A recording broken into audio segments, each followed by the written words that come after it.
How's it going, guys? Klutch here once again. Welcome back. Hope you're having a fantastic, well, it's the weekend right now. Hope you're having a fantastic long weekend for that matter. Hope things are great on your end. Things are pretty cool over here. We have the new Horsch pack, and today we're going to be taking a quick look at some new items that maybe you're not so familiar with. Maybe it's been a while. The seed tedder and the portable liquid trailer over there. I'm going to be taking a look at both of these and seeing kind of how they work and what our options are available for these particular units, as they are a little bit different than most of the stuff we have for FS19. Many of you may remember these from FS17, but yeah, they're pretty much the same thing. But we'll take a quick look and dive into this. So if you guys are familiar with this stuff, yeah, maybe skip ahead. If you want to maybe learn something different, maybe something you didn't know about, yeah, sure, we'll watch it to the end. And in that, we'll see you guys in a bit here. Let's dive into this. Pitter patter. Klutch Simulations. Alright, so let's start by looking at some of the trucks that this will work with. Now, the main purpose behind both of these trailers, dolly units, is essentially to be hooked up to a truck similar to, well, this MAN is a perfect example actually. So we could actually pull beside it and transfer the seed tedder all the way up to the truck like so. Now the truck is used to it. Now this is the ideal situation. As you can see, we're much higher now with this. Now you could of course use the dolly to pull this trailer around and use it to fill your seeds up with that. However, it's a little on the low side for one. It does make it difficult. It will work. It will definitely work. However, it is a bit on the low side for filling up a lot of the larger seeders out there, which is, you know, kind of the purpose of this. And as well, trying to back up with that front swivel wheel, as you can see on the trailer there, can be a bit of a pain. So when you're trying to back up into a proper position in a field or something, it would be somewhat of a challenge. Plus, I don't really think these wheels are designed to be going through fields. And as like I said before, the actual arm for this is not exactly the longest. So when it's down really low, trying to get up on top of some of the larger seeders and the planters out there, without the truck, it may not be high enough. So just be aware of that.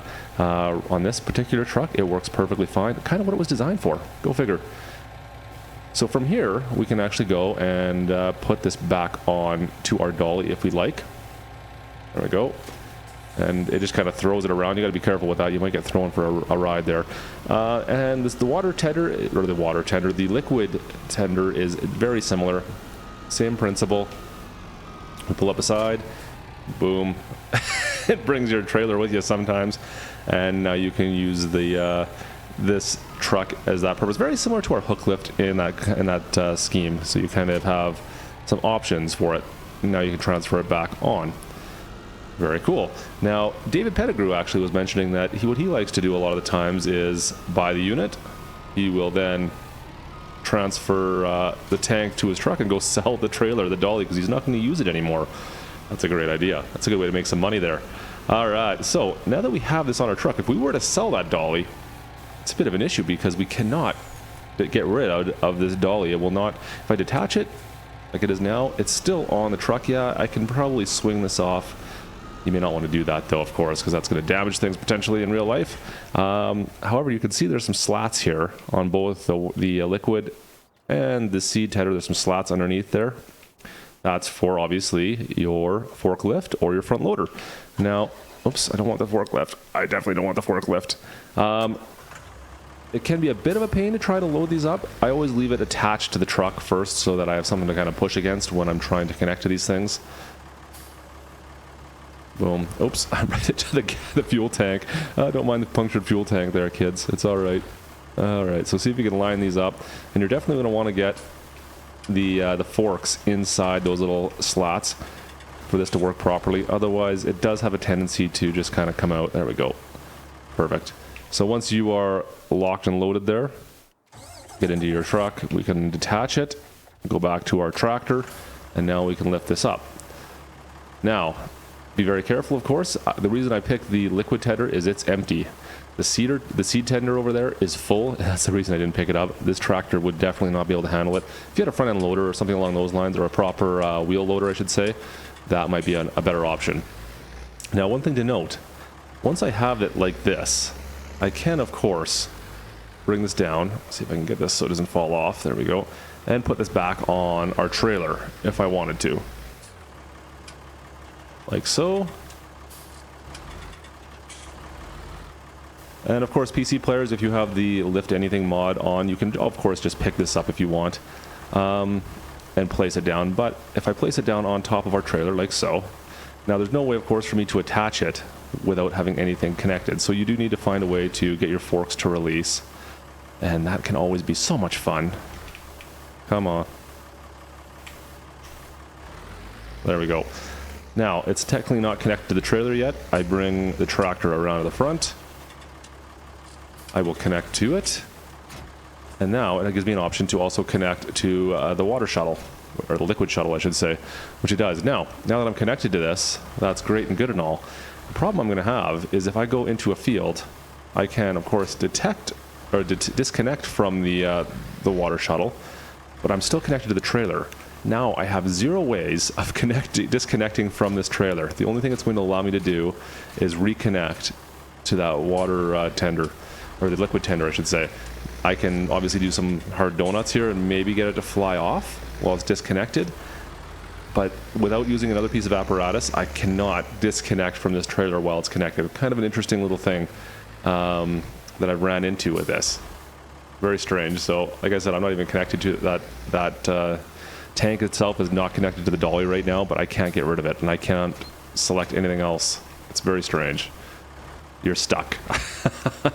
Anyways, just thought that was interesting. As well, from 17, I believe FS17, you had to go on the left-hand side in order to connect these to the trucks. I might be wrong on that. Quote me if I'm, or correct me if I'm wrong in the comments, guys. However, for some reason I thought it was the left-hand side you had to go on, only on one side. On this one here, you can go either side, and the truck will accept it. Anyways, so we've checked the man. I've kind of talked a little bit about how you're going to use a front-end loader or a forklift in order to maneuver the tanks around. What I really wanted to check, let me get this out of the way, was what trucks would work with this. Now, of course, the MAN, the man here, it works just fine, kind of designed for it, a single axle, right? What about if we go up to one of our lizard trucks? So we've got one of our base lizard trucks here, the Warrior, of course. And what if will it work just fine? I'm assuming it will. So now we're going to more of a North American style truck. We'll just pull in right on this side here. Boom. No problem whatsoever. It connects just fine, as you would expect. Perfect. Whoa. Fantastic. All right, so that takes care of the lizard. Next up we have, what is this? The D730, what is it? Oh, don't mean to throw it. The D754, that's it. Now, this one here has a couple options. It either has an option for a connection at the back or a connection on the frame itself, a fifth wheel type connection, the kingpin connection, and this one does not have it. I decided not to go with that. Of course, no way of connecting to these particular units. So that kingpin connection up on the top there, the fifth wheel connection, you require that in order to connect to these. So that kind of goes with that one. No connections are available. However, if we go with the same truck and enable that fifth wheel plate, the kingpin plate up top here, let's go double check and make sure that that one works. This should work flawlessly, I'm assuming. Meow. And of course it does. There we go. So you require that plate in order for this to connect properly. Just be aware of that. So any of your trucks that do not have that, it will not work. Let's see if we can get it back on top. Perfect. So next question I had was, well, what about our hook and lift trucks? Now, of course, they don't have the plate. So what are the odds? Will they work? I'm going to guess no. Chances are not. So I'll just pull this up alongside just to see. You never know. There might be something there. No, of course not. There's no connection point options. We'll move the pin back just in case. Maybe there's something I can connect to. I just don't see an option for this to work anywhere. Let's see on the back here. Will allow me to connect to anything up front? I doubt it. Oh, wait a minute. No, that's just the trailer, of course. So once again, no options for this. All you can connect to is the trailer itself, of course, but there's no options to transfer the actual piece to the back of the truck itself. So that would go for any modded trucks. You can see I've got, I think it's a Western Star right there as well. The Western Star, that's going to be a no luck there as well. So anything that does not have that fifth wheel plate, like I said, will not work. Now, that got me thinking a little bit. Well, we've got a couple PC pickup truck mods. Now, of course, these are PC truck mods. Let me just move this out of the way. Out of my way. Boom. So we've got, well, the Chevy I use quite often, this flatback here. It does have a kind of a gooseneck connection on the back of it. The Chevy Duramax. Will it work? Now, of course, guys, this is a PC modded truck. I've been using this a ton in a lot of my videos.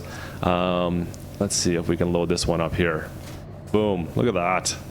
Now, it is encroaching just a touch into the cab. Let's go inside view. Huh. Hi. Wow. And what happens when I do this? But it does work. So you could technically use a pickup truck with a fifth wheel hitch of some sort or a gooseneck hitch, and it will work. Whoa! Just beware that you might have that happen.